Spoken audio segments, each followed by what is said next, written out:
안녕하세요. 저는 충북 청주시에 사는 43살 남자입니다. 배우자 복이 없는 건지 전쟁 같은 이혼을 하고 지금은 혼자 어머니를 모시고 있습니다. 주변에서는 아직 젊은데 재혼하라고 성하지만 한번 여자에게 되고 나니 엄두가 안 나네요. 이제는 남들에게 힘들었다고 과거를 말할 정도는 되어서 평소 가게에서 즐겨 듣던 유튜브 채널에 사연을 보내봅니다. 저를 학을 따게 한전 마누라 얘기 좀 들어보실래요? 저는 시장에서 30년간 젓갈 가게를 하시는 홀어머니 밑에서 누나랑 자랐습니다.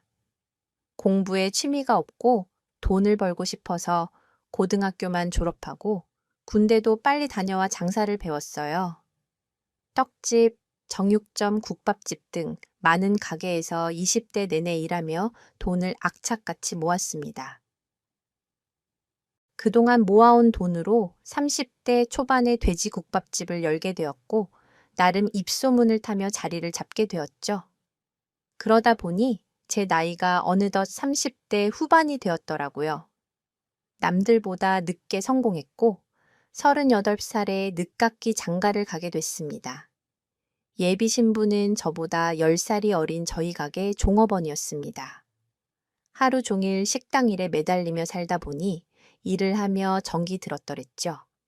20대 중반에 저희 가게 서빙 알바로 들어와 2년을 함께한 직원이었는데 그지 야무지고 조용한 스타일이었습니다. 효진 씨는 남자친구 없어. 몇 년간 옆에서 보니까 생전 연애하는 걸 못 봤네. 네, 없어요. 이모 20대 청춘인데 왜 아무도 안 만나 건실한 남자 소개해줄까? 그냥 좋아하는 사람 있어요. 혹시 우리 사장님 이모님 그걸 어떻게 안타까워서 참내 둘이 서로 좋아하는 거 모르는 사람 없어? 이렇게 둘 다 답답해서야 원 알고 보니 저와 예비 신부는 몇 년째 서로를 짝사랑하고 있었던 거죠. 주방 이모님들의 도움으로 저희는 서로의 마음을 알게 되었고 저의 고백과 프러포즈에 결혼까지 하게 됐습니다. 단 제게는 결혼 조건이 한 가지 있었습니다. 효진아, 나랑 결혼해 줄래? 너 많이 사랑해. 사장님, 아니, 진섭 오빠, 나도 많이 사랑해. 우리 결혼해요. 그런데 효진아, 나는 내 인생에 신념이 있는데 그 중 하나가 우리 엄마에게 효도를 하는 거야. 결혼은 꼭 내 어머니를 모시고 살 수 있는 여자랑 하려고 해. 너가 숟가락 하나만 들고 시집와도 좋고 다 상관없는데 어머니 모시는 거는 꼭 허락했으면 좋겠어. 안 된다면 우리 결혼 다시 생각해야 해. 널 사랑하지만 이건 어쩔 수 없어. 어떻게 생각해 가게 일하면서 어머니 여러 번 만났잖아. 늘 좋은 분이라고 생각했어. 누님도 좋고 난 어머니 모시고 사는 거 좋아요. 부모 없이 혼자 살아온 나한테는 오히려 좋은 일이지. 아내는 친정 부모님이 두 분 다 일찍 돌아가시고 할머니 손에서 혼자 자랐다고 했어요. 고등학교 때 할머니마저 돌아가시고 친척집을 떠돌며 지냈다고요. 에이, 어머니와 누나는 그런 아내를 딸처럼 여동생처럼 잘 대해줬습니다. 저도 결혼하고 내내 그런 줄로만 알고 있었죠. 결혼하고 아내는 가끔 가게 일을 도우는 대신 집안일을 도맡아서 하게 됐습니다. 제 어머니는 당시 일흔이 되시면서 젓갈 가게를 다른 사람에게 양도하시고 집에서 쉬고 계셨고요. 처음에 아내와 어머니의 사이는 누가 봐도 다정하고 모녀 관계처럼 보일 정도로 좋았습니다. 하지만 아무리 좋은 사이라도 부부 관계는 어쩔 수 없는지 결혼한 지 반년 정도가 지나갈 때쯤부터 아내도 저희 어머니 모시는 게 쉽지 않다는 식으로 푸념을 하더라고요. 여보, 어머니가 오늘 이불 빨래하라 하셨어. 그냥 세탁기 건조기 돌리면 되는 걸 굳이 발로 밟아서 하라는 게 말이 돼요. 얼마나 힘든데 아무래도 옛날 분이니까 기계 잘 못 믿으셔서 그래 자기가 이해해줘. 응, 우리 마누라 오늘 팔다리 많이 힘들었겠다. 이리 와봐. 내가 안마해 줄게. 식단도 어머니 입맛대로 얼마나 신경 쓰는데요. 그런데 늘 내가 부족하신가 봐. 항상 칭찬 한 번 안 해주시고 맨날 간 안 맞다고 타박하셔. 으이구, 우리 색시 많이 서운했어요. 내가 우리 자기가 엄마한테 잘하는 거 다 알지? 내가 얼마나 고마워하는데. 많이 사랑해. 신혼 초 한창 사이가 좋을 때라 시어머니 모시는 게 힘들다고 투정 부리면 제 와이프를 많이 달래고 잘해 주려 노력했습니다. 그래서 그때는 어느 정도 넘어가는 분위기였어요. 하지만 결혼 2년 차가 되자 제가 개입하기 애매할 정도로 갈등이 깊어지기 시작했습니다. 당시 어머니가 계단에서 내려오시다가 발목을 접질러서 동네 정형외과에 통원 치료를 다니실 때였죠. 엄마, 오늘 병원 물리치료 다녀오셔야 해요. 알고 계시죠? 저번처럼 까먹었다고 안 가시면 안 돼요. 집사람한테 말해 놓을 테니 잘 다녀오세요. 며느리 말고 너가 같이 가주면 안 되냐? 아니면 너희 누나라도 불러주지 왜요? 엄마, 아직도 효진이가 불편하세요. 저 결혼한 지 벌써 2년이나 됐는데 아직도 그러시면 어떡해요? 며느리 이쁘게 봐주세요. 누나는 시아버지 병간호에 손주 2명 뒷바라지 한다고 바쁜 거 아시잖아요. 시아버지 중풍 더 심해지셔서 꼼짝마 상태래요. 저도 오늘 체인점 계약건 때문에 바빠서 같이 못 가요. 그러니 며느리랑 사이좋게 치료 잘 받고 오세요. 아내와 어머니 사이가 소원해진 게 제 눈에도 보일 정도였습니다. 저희 어머니는 며느리 험담을 하거나 별 말씀이 없기는 하셨지만 자식으로서 보기엔 며느리를 대할 때 서먹한 게 보였고 아내는 이제는 대놓고 매일 제게 어머니와 있었던 불만들을 토로했어요. 이번에도 또 내가 어머니 모시고 병원 가야 해요. 내가 몇 달째 혼자 병간호하는 심정 당신 알아요? 신언이랑 당신도 어머니 자식이야. 같이 병원 좀 가면 안 돼요. 바빠서 그래 누나도 아픈 시부모 모시고 집에서 벗어나기 힘들고 나는 가게 일 때문에 시간이 안 되고 부탁 좀 할게 가지 마. 누가 같이 가 달라고 했어. 너는 시애미가 그렇게 꼴 보기 싫어서 어떻게 한 집에 같이 살고 있니? 무슨 말씀이세요? 이 사람도 집안일 바쁘고 몇 달째 엄마 병간호 전담하고 있으니까 힘들어서 그렇죠. 박복한, 내가 며느리 보고 무슨 결혼한다고 데리고 왔을 때 안 된다고 했어야 하는데. 내 팔자야. 엄마 뭘 또 그렇게 말해요. 봐요. 당신도 눈이 있으면 보라고요. 어머니가 늘 나한테 이러시는데 내가 뭘 어떻게 해야 해.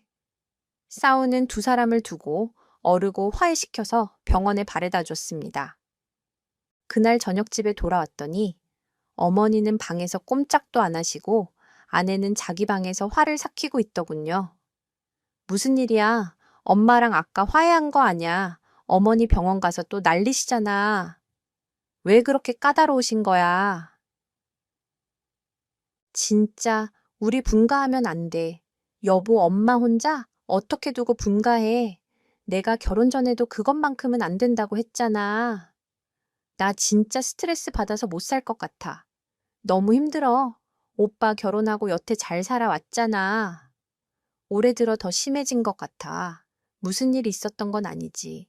내 모든 게 탐탁치 않으신가 봐. 아까도 오빠가 직접 봤잖아. 나한테 역정 내시는 거? 너가 좀 참아주면 안 돼. 엄마는 자기랑 세대 차이 많이 나니까 힘들 수 있지. 나 결혼하고 처음으로 분가 얘기 꺼냈어. 내가 이때까지 이렇게 말한 적 없잖아.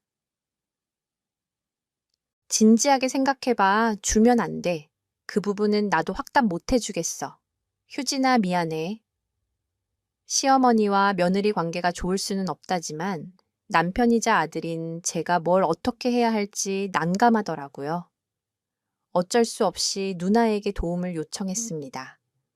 옳게 이리 와서 나랑 얘기 좀 해. 요새 엄마랑 사이 안 좋다는 얘기 들었어. 언니, 지금 엄마한테 얘기 들어보니까 생각보다 더 심각하네. 아무리 시어머니가 미워도 그렇지 엄마한테 밥도 안 줬다며? 언니, 제가 무슨 밥을 안 줘요. 어머니가 그래요. 며느리가 밥도 안 준다고요.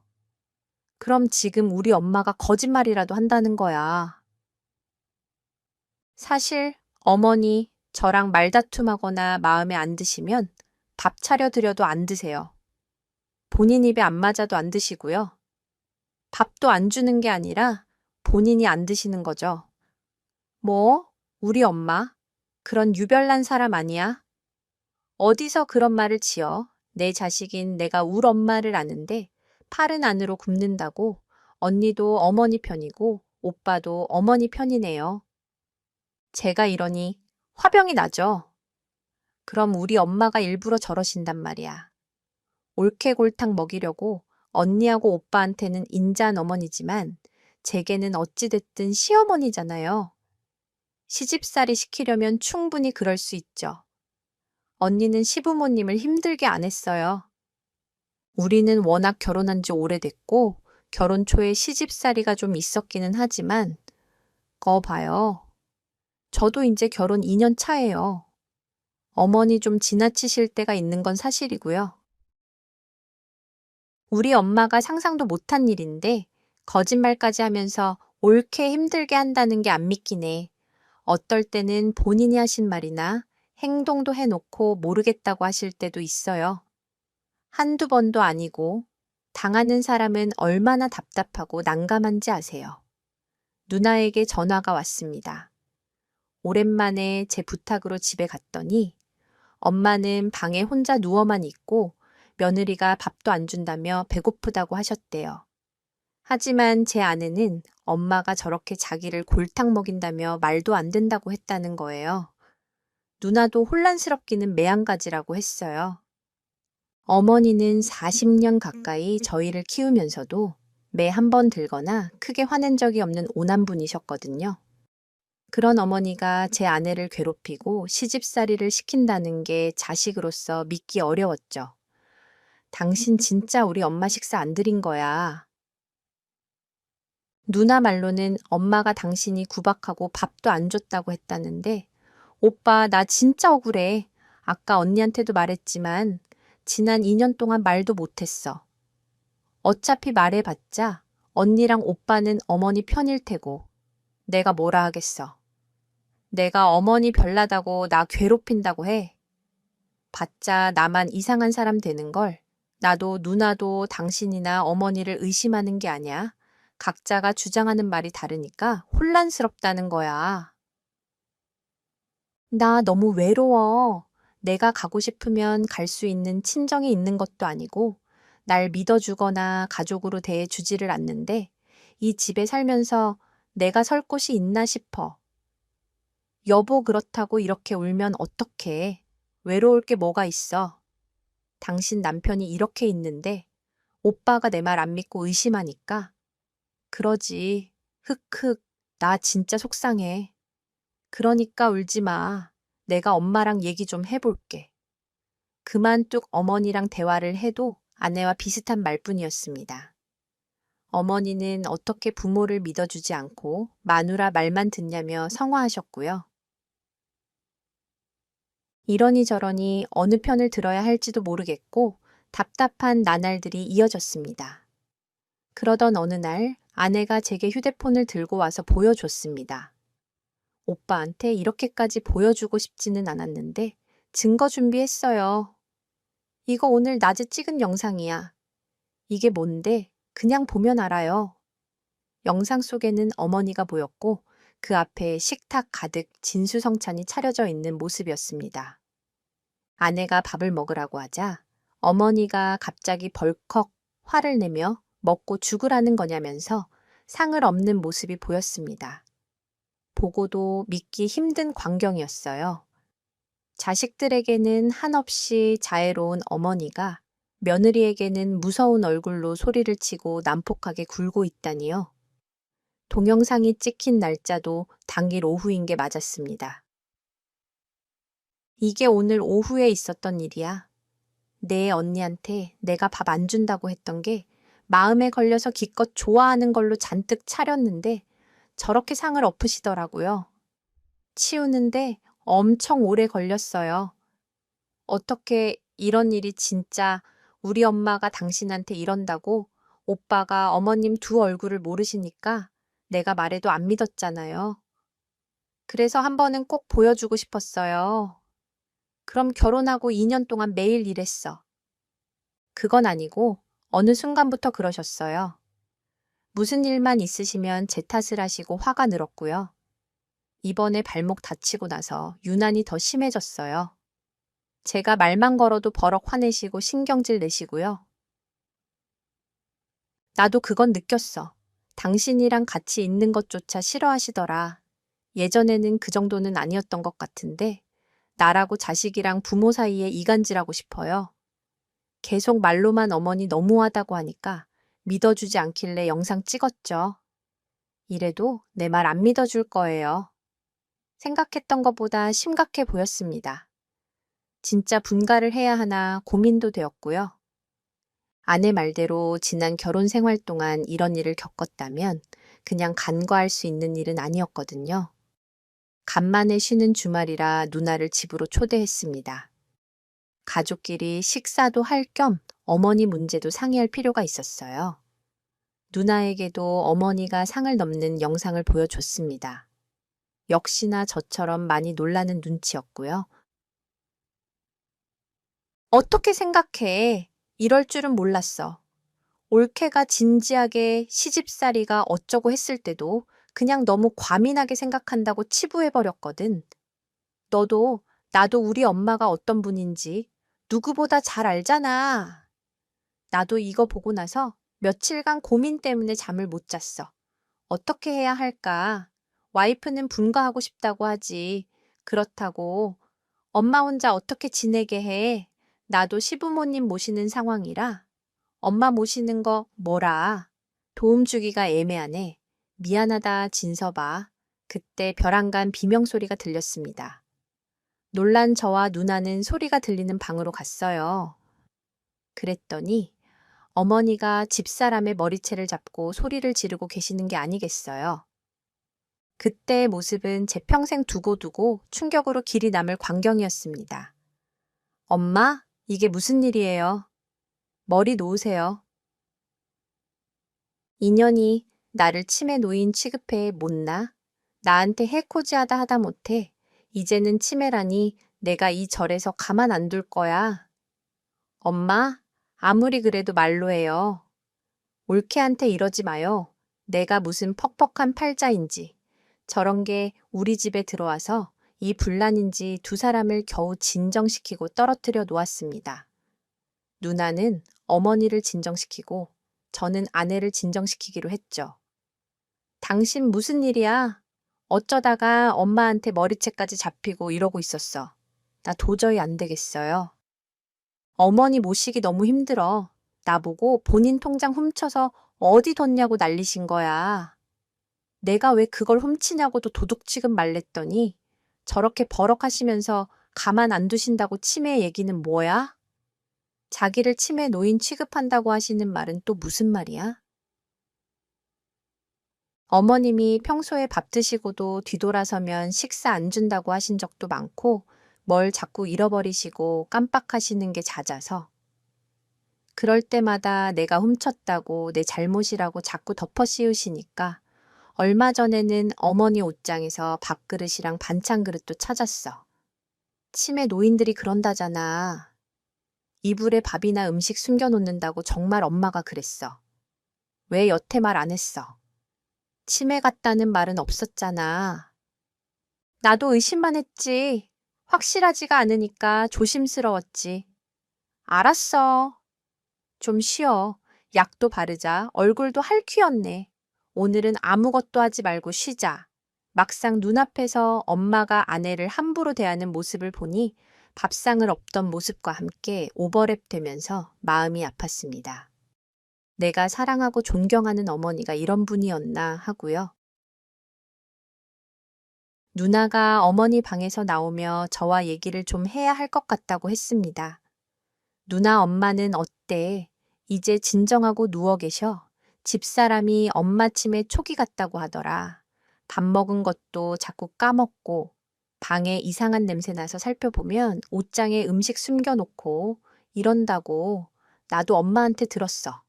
아까 싸운 것도 올케가 자기 통장 훔쳐가서 그런 거라고. 그리고 엄마를 치매 노인 취급하면서 병원 보내버리겠다고 했다면서 얼마나 억울해 하시는지. 사실 이건 나 혼자만 알고 있었던 일인데 작년에 엄마한테 용돈 보내드린 거 현금 인출해드린다고 통장 달라고 했더니 어디 있는지 전혀 모르시더라. 통장 비밀번호도 까먹으시고 말이야. 심각한 건 매번 그랬다는 거야. 나도 그게 건망증 정도인가? 했는데 최근에 있었던 일도 기억 잘 못하시고 생각보다 심각한 건 사실이야. 이상하게 작년 기점으로 많이 심해지셨어. 누나도 그렇고 집사람도 그렇고 얘기를 왜 이제야 하는 거야. 짐작이 가는 게 있거나 하면 상의해서 병원을 가보던가 했어야지. 너는 엄마 일이라면 껌뻑 죽는 앤데 얘기하면 걱정할까 봐. 말 안 했지. 나는 기억 문제로 이상하다고 느꼈지만 올케는 일상을 거의 같이 하니까 더 많은 걸 봤나 보다. 진짜 치매인 걸까? 나랑 밥 먹을 때도 그렇게 며칠을 굶은 사람처럼 개걸스럽게 드시던데 치매 환자들이 그러잖아. 올케한테 하는 거 보니까 성격도 예전하고 달라지고 병원 모시고 가서 검사라도 받아볼까? 어떻게 생각해, 그래? 아무래도 그래야겠지. 진서봐. 난 무엇보다 아까 그렇게 무서운 표정으로 죽일 듯이 옳게 머리쳐 잡던 엄마 모습 안 잊혀질 것 같아. 그렇게 천사 같은 우리 엄마가 언제 이렇게 변해버린 걸까? 시부모 병간호에 자식 키우고 남편 뒷바라지 한다고 딸이라는 게 이렇게 자기 부모 일에 무심했나 싶어서 너무 죄스럽고 치매면 어떡해. 무섭다, 진짜 누나. 우리가 무너지면 어떡해. 우리라도 정신 똑바로 차리고 엄마한테 힘돼야지. 난 어쩌면은 엄마가 치매라서 아내한테 그렇게 돌변하고 난폭하게 대했나 싶어서 여태 있던 일들이 이해가 가. 우리 빠른 시일 내에 병원 가보자. 병원에 가서 검사를 받자고 어머니를 설득했지만 안 간다고 계속 억울해 하셨어요. 정상인 자기를 치매로 모는 건 며느리 하나로 족하지 않냐고요? 하지만 자식 둘이 몰아붙이자 어쩔 수 없다는 얼굴로 끝내 병원에 가셨습니다. 그리고 뇌 MRI, CT 검사 등 치매 관련 검사를 모두 받았죠. 병원에서 돌아오는 길에 아무 말 없이 계속 눈물만 흘리는 어머니를 보는데 마음이 무너지는 것 같았지만 검사를 해서 나쁠 건 없었기에 죄송하다는 말밖에 해드릴 수 없었습니다. 사람 일은 알 수가 없는 것이 어머니 치매 검사를 받고 돌아온 다음 날 아내가 임신을 했다고 말하더군요. 결혼하고 지난 2년간 얼마나 기다린 아이인지 모릅니다. 그 순간에는 모든 것을 잊고 세상을 다 가진 것 같았습니다. 여보, 우리 드디어 아이 가진 거야. 너무 수고했어. 내가 말은 안 했지만 얼마나 기다리고 있었는데 이런 축복이 우리한테 오는구나. 오빠 그렇게 기뻐. 내가 여태 본 얼굴 중에 가장 행복해 보인다 말이라고. 가만히 있어봐. 우리 와이프 소원 없어. 내가 다른 건 몰라도 소원 하나 들어줄게. 진짜 소원. 내가 무슨 말이라도 하면 들어주는 거야. 그럼 대신 내 능력이 그렇게 대단한 건 아니라서 하나만 말해. 무슨 일이 있어도 꼭 들어줄게. 그럼 어머님, 치매 전문 요양병원에 모시자. 그럼 자연스레 분가도 되고 어머님 치료도 할 수 있잖아. 일석이조 아니야. 엄마를 병원에, 그게 소원이라고. 나 요즘 어머님 얼굴만 봐도 가슴 두근거리고 스트레스 받는 기분이란 말이야.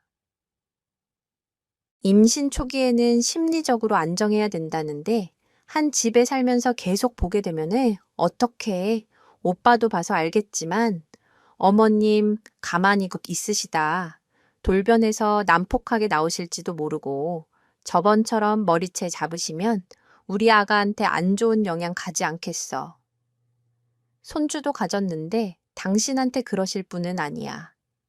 그래도 안 되겠어. 얼굴만 봐도 안 좋다니까. 나도 그냥 하는 말 아닌 거 오빠가 잘 알잖아. 그럼 이번에 엄마 병원 검사 결과 보고 치매라는 판정 나오면 그렇게 하자. 병원 알아보고 내가 입원하도록 말씀드릴게. 아니면 그 전에 병원 알아보면 안 돼. 알아보고 빨리 조치를 취하는 게 좋을 것 같은데. 알았어. 그렇게 할게. 자기 소원 들어주기로 했는데 그 정도는 할 수 있지. 대신 마음 편하게 가지고 태교하면 힘쓰기다. 당연하지. 너무 행복해. 오빠 아내와 첫 아이를 가진 기쁨에 얼싸안고 있어서 어머니가 저희 얘기를 듣고 있을 거라는 생각은 미처 못했습니다. 다음 날부터 어머니는 제 인사도 안 받아주시고 방에도 나오지 않으려 했어요. 며칠 뒤 가게로 의문의 택배가 퀵으로 왔습니다. 뭔가 해서 열어봤더니 웬 녹음기 하나가 들어있는 게 아니겠어요. 보낸 사람은 저희 어머니의 성함으로 되어 있었고요. 무슨 의미인지 너무 궁금해서 마침 가게 준비하는 시간이라 잠깐 들어봤습니다. 그러고 녹음 내용을 듣자마자 기겁하고 말았죠. 너 무슨 생각으로 내 아들한테 임신했다고 거짓말한 거야? 아무리 인두껍을 쓴 짐승과 다를 게 없다지만 어떻게 아이를 가지고 흥정할 수 있어? 할망구, 나랑 저번에 내기한 거 잊었어. 당신이 이 집에서 나가는 게 빠를까? 내가 빠를까? 우린 지금 게임 중이야. 당신 아들, 안 그래도 내 말이면 다 미는 모질이지만 자기 자식 가진 여자 완전 껌뻑 넘어갈걸. 자기 심장이라도 꺼내주지 않겠어. 지루한 건 딱 질색이라. 이제 승부수 좀 띄워보려고 했지. 정확히 뜻하는 바다로 이루어졌고 그러니까 짐 싸서 요양병원이나 갈 준비해. 거기 현대판 고려장이라는 데 아냐. 그렇게 끔찍이도 사랑하는 자식들. 손에 버려지니까 기분이 어때? 너는 어떻게 생겨 먹은 애가 그렇게도 못됐냐. 그러게 날 만만하게 보려고 하면 안 됐지. 안효진을 도대체 뭘로 보고 식모 취급해? 내가 왜 당신 밥 차려주고 빨리 해줘야 하는데. 왜 당신이 뭔데? 할망구, 너 똑똑히 말해. 저번에 계단에서 날 밀쳐서 발목 다치게 한 것도 나 엿먹이려고 계획한 거지. 그렇지. 그건 할망구가 앞에서 걸리적거리며 지나가니까 짜증나서 살짝 민 거고 순발력 없이 넘어진 건 본인 몸뚱이 탓이라고 생각 안 해. 네가 이런 짐승보다 못한 인간인 걸 내 아들이 알아야 하는데 그럴 일은 아마 없을 거야. 이미 내 소나기에서 놀아놨는데 무슨 소리야. 지금 내 말이면 똥도 금이라고 할걸. 이제 포기해. 그리고 이 집에서 빨리 나가라고. 녹음기에는 부인할 수 없이 제 아내와 어머니의 대화가 고스란히 녹음되어 있었습니다. 며느리에게 이유 없는 비난과 시집살이를 시킨다고 생각했던 어머니는 사실 아내에게 정신적인 학대와 폭력에 시달리고 있었던 겁니다. 그제야 저와 누나를 바라보며 원망 어린 눈빛으로 눈물만 흘리던 엄마의 모습이 이해가 갔습니다. 저는 배신감을 넘어선 충격과 공포에 질려 한동안 자리에서 일어날 수도 없었어요.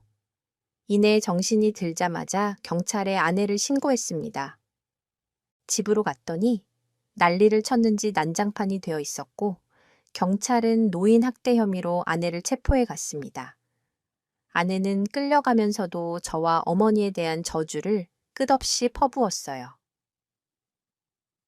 그리고 어머니 방에 들어갔더니 엄마가 정신을 잃은 채 쓰러져 계시는 게 아니겠어요. 혼비백산을 해서 바로 액실9를 부르고 병원 응급실로 갔습니다. 의사 말로는 급작스런 쇼크 상태로 안정제를 맞고 쉬면 정신이 돌아올 거라고 했습니다. 2시간 정도 지나고 나니 어머니는 겨우 정신을 차리시더군요. 엄마, 내가 못난 놈이라 엄마 말 안 믿고 여기까지 오게 해서 미안해. 내가 죽일 놈이야. 내가 참으려고 했는데 더는 안 되겠더구나. 없는 손주까지 만들어서 너한테 해코지 하려고 하는데 어떻게 참을 수가 있어? 언제부터 저 여자가 이런 거예요? 너희 결혼하고 반년 지나니까 본 모습을 보이기 시작하더라. 난 저런 인간인지 모르고 내 딴에는 집안일 가르치고 못되게 굴면 그러지 말라고 잔소리도 하고 했는데 그게 기분 나빴는지 어느 순간 밥도 못 먹게 하고 너를 빌미 삼아 협박도 하고 그러더구나. 내 앞에서 하는 짓이랑 너희들 앞에서 하는 게 너무 달랐지. 그 시간들을 왜 참으셨어요? 진작에 이런 식으로 녹음을 하던지 증거를 잡아서 보여주시지 그랬어요. 왜요? 네가 사랑한다고 데려온 여자가 처음이었잖아. 이 정도로 최악인 줄 몰랐지. 그리고 그때는 내가 미처 녹음하는 걸 생각도 못했고 걔가 날 영상으로 찍어서 보여줬다는 얘기 듣고 녹음기를 생각해냈지. 도대체 얼마나 어떻게 당하신 거예요?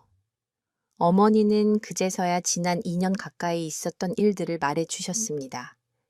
처음에는 단순히 엄마의 집안일 잔소리에 반항하며 욕설을 내뱉는다든지 밥을 안 하고 빨래를 안 해주는 등의 행동을 했다고 했어요.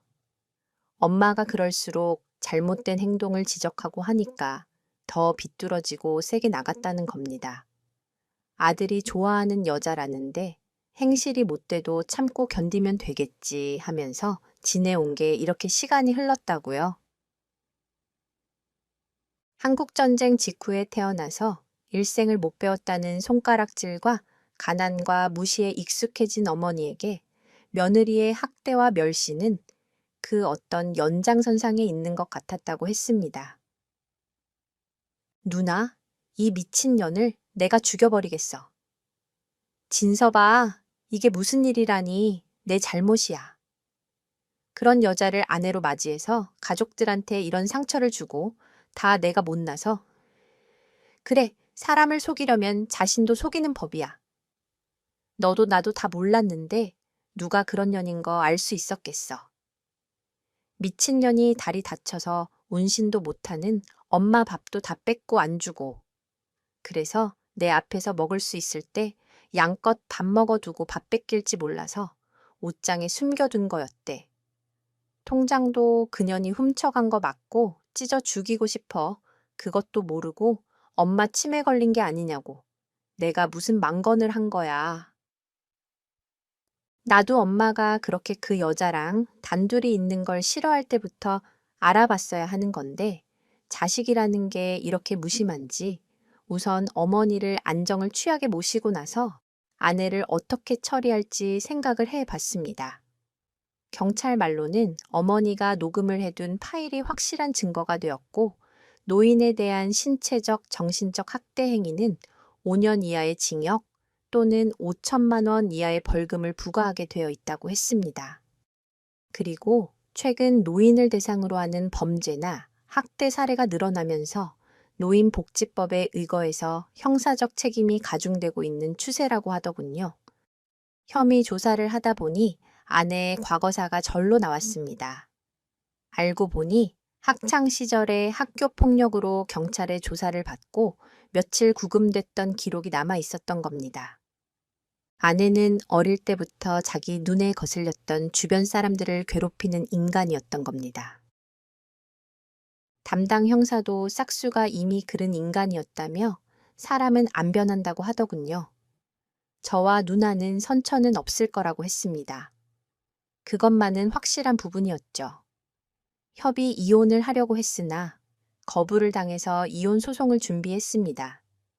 직계존속이 배우자로부터 심히 부당한 대우를 받으면 충분한 이혼 사유가 되므로 소송이 가능했기에 수감된 구치소로 이혼 소장을 보냈죠. 30일 안에 답변서를 제출하지 않으면 패소 판결이 나는 상황에서 아내는 멍청하게 무대응으로 일관했습니다. 법에 대해 무지해서 그냥 이혼 안 해준다고 하면 끝인 줄 알았나 봅니다. 그 고집 덕분에 결국 이혼 소송에서 제가 빠른 승소를 하게 되었죠.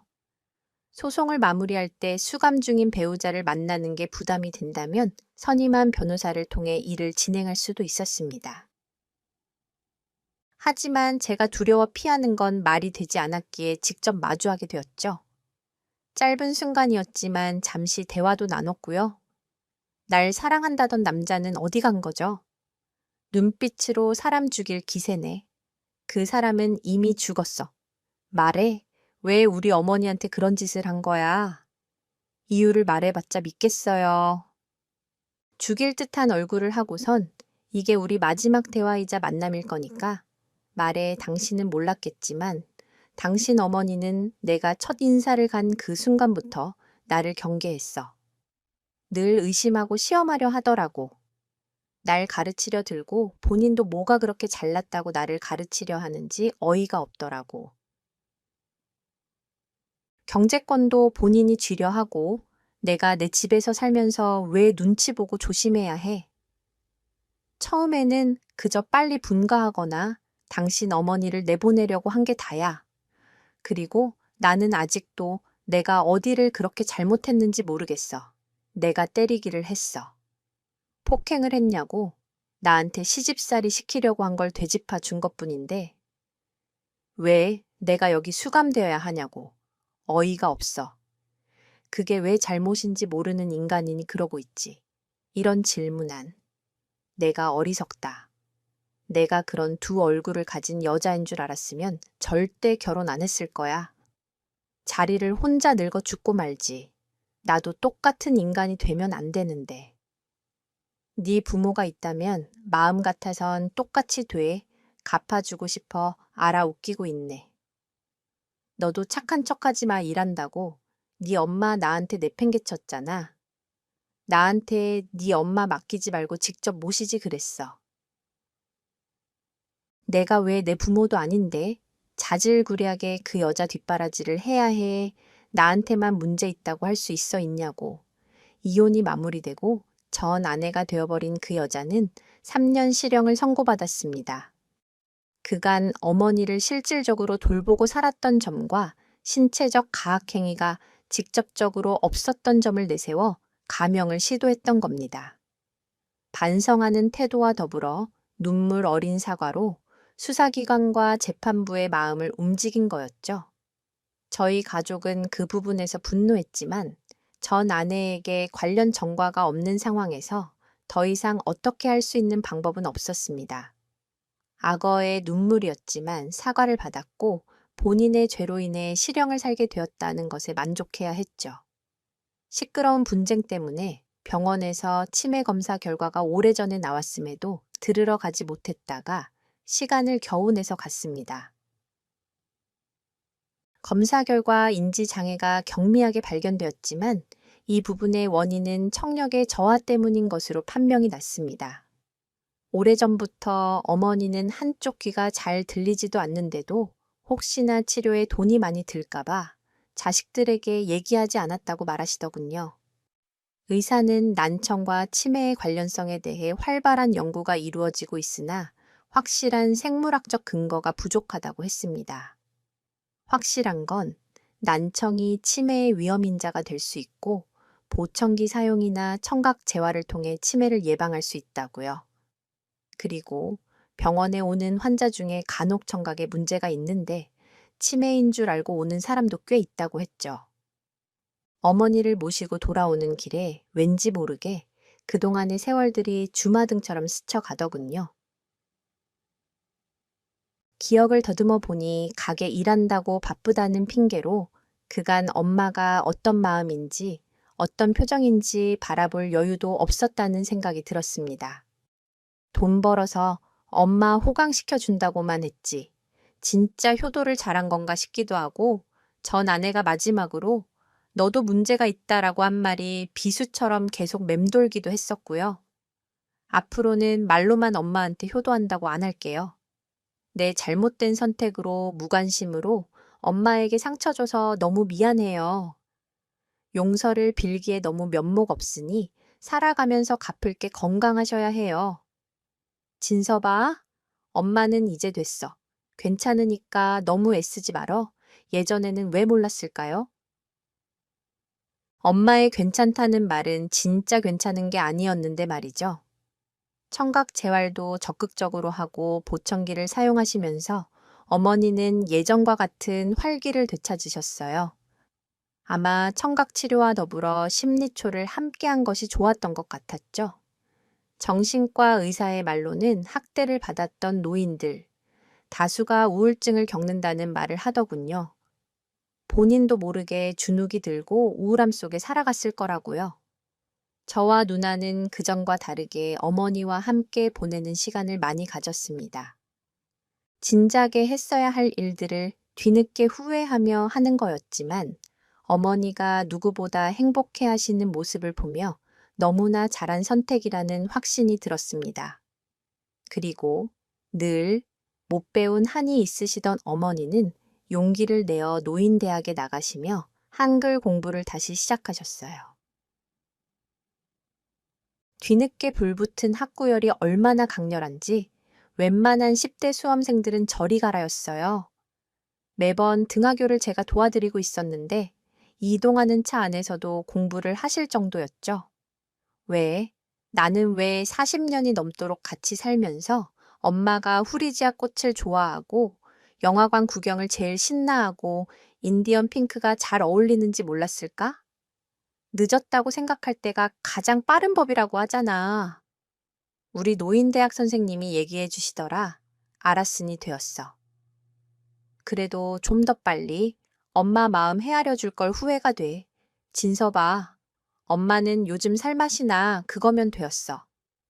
내가 철이 들어 부모에게 효도하려 하면 곁에 부모가 없다는 말이 있죠.